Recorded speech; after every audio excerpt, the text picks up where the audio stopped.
O título desse vídeo é verbos que não vão para o plural, mas calma, porque esses verbos vão para o plural dependendo do contexto e não vão para o plural quando eles têm um sentido específico. Então eu vou te explicar e eu vou falar sobre dois verbos, o fazer e o haver. A primeira pergunta que a gente precisa se fazer é, normalmente, por que a gente leva um verbo para o plural? É para concordar com o sujeito no plural, certo? Se o sujeito estiver no singular, o verbo fica no singular. Se o sujeito está no plural, eu ponho o verbo no plural. Acontece que não é toda frase que tem sujeito. Se eu não tenho sujeito, eu não tenho motivo para colocar o meu verbo no plural. E eu não vou me estender muito nesse assunto de uma frase sem sujeito, mas eu vou explicar bem por cima, bem rapidinho, só para que vocês tenham em mente esses dois contextos de fazer e haver, em que eles devem ficar sempre no singular.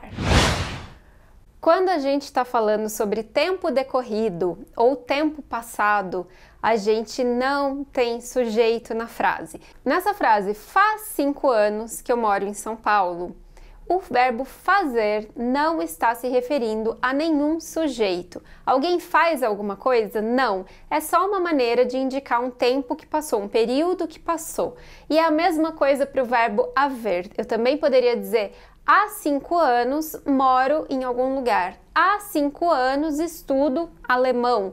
Há 5 anos eu faço natação. Nesses contextos, o verbo haver e o verbo fazer não estão se referindo a nenhum sujeito. Não tem nenhum elemento na frase a que esse verbo esteja se referindo. Com esse sentido, esses verbos são chamados de impessoais, porque eles não estão se referindo a nenhum sujeito. Se eu não tenho sujeito no plural, eu não tenho verbo no plural. Ah, mas o sujeito não é 15 anos? 15 anos fazem? Não, 15 anos não fazem nada.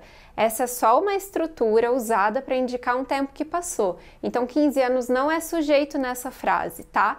Então, vocês podem decorar isso porque não tem exceção com esse sentido de indicar um tempo que passou e pode ser 30 minutos, 1 hora, 15 dias, 2 anos, qualquer que seja o período que passou, o verbo fazer e o verbo haver, os dois vão ficar no singular. Então, faz 5 horas que eu estou esperando o médico chegar, ou faz 5 dias que está chovendo, ou faz 10 anos que eles se casaram, ou há 2 anos eu me tornei professor, há 20 anos eu fiz um plano, blá blá blá, tá? Então, qualquer que seja o período de tempo, com fazer e com haver, os verbos vão ficar no singular. E tem outro contexto em que o haver fica no singular, que é quando ele tem sentido de existir. Pode ser no presente, no passado, no futuro, não importa. Então, por exemplo, há muitos problemas na empresa. Eu acho que um jeito fácil de decorar isso é imaginar que H-A, com acento, significa existe ou existem, tá? Essas duas palavras podem ser substituídas pelo A.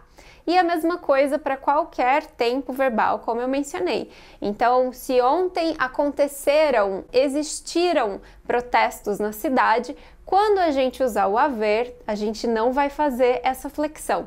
Então, ontem houve protestos na cidade. É só com o haver? Sim, é só com o haver. Se forem os outros verbos, a gente vai falar existiram protestos, aconteceram protestos, ocorreram protestos. Mas com o haver, o verbo vai ficar no singular. E no futuro a mesma coisa. Haverá projetos de recuperação de uma área, blá, blá, blá. Ai, Carol, mas então o verbo haver nunca vai para o plural? Não, não é isso que eu falei. Ele não vai para o plural quando ele tiver esse sentido de existir, de ocorrer, de acontecer, ou quando ele estiver sendo usado para falar de um tempo que passou, de um período. Agora, se o verbo haver estiver sendo usado como um verbo auxiliar junto a outro verbo, ele vai para o plural. Por exemplo, eles haviam me dito que estariam aqui hoje. Ou elas haviam estudado muito antes da prova. Então aí a gente tem dois verbos, né? O haver e o dizer. Eles haviam dito, elas haviam estudado, o haver e o estudar.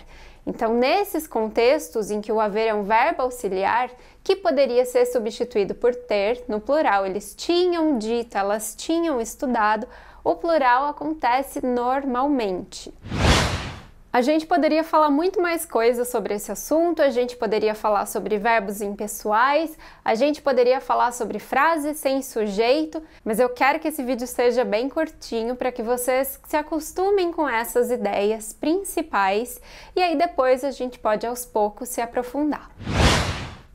Minha sugestão é que você continue assistindo os conteúdos gratuitos que a gente já tem no YouTube e no Instagram. Já tem bastante vídeo lá que você pode ver. Esses vídeos não têm data de validade, os assuntos não vencem, então mesmo que eles já estejam publicados, pode ir lá maratonar, porque provavelmente você vai encontrar dicas e orientações que possam ser úteis para você. E continue acompanhando o Português é Legal!